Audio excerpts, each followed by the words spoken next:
The Japanese ambassador to South Korea may be back in Seoul after a nearly 3-month absence, but tension is still very much thick between the two sides over the issue that prompted his recall. According to our Kwon Jang-ho, Tokyo is adding fuel to that fire through a new government paper criticizing Seoul's handling of the memorial to wartime sex slavery victims.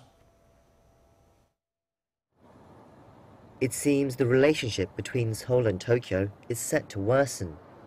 Japanese news outlet Yomiuri Shimbun reported on Wednesday on a draft version of the Diplomatic Bluebook, an annual report that sets the tone for Tokyo's foreign policy.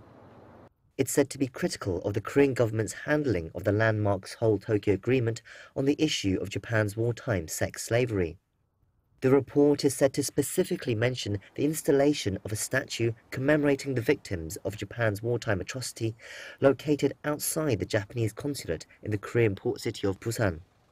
Describing it as deeply regrettable, it urges the Korean government to do its utmost to fully commit itself to the agreement reached on the issue.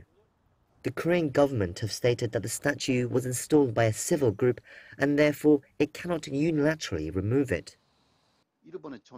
The Blue Book acts as an announcement to the world of Tokyo's foreign policy direction for the year.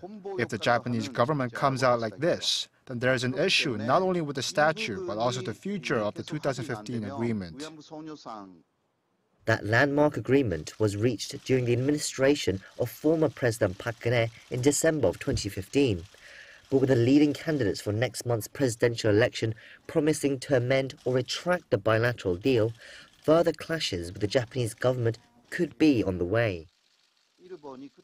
The Japanese government is sending a message to the current temporary administration as well as the next administration that the 2015 agreement was final and that they have no intention to renegotiate it.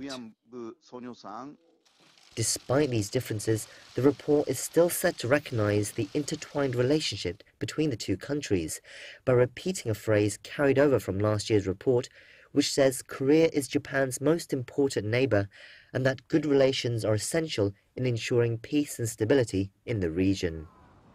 Kwon Jang-ho, Arirang News.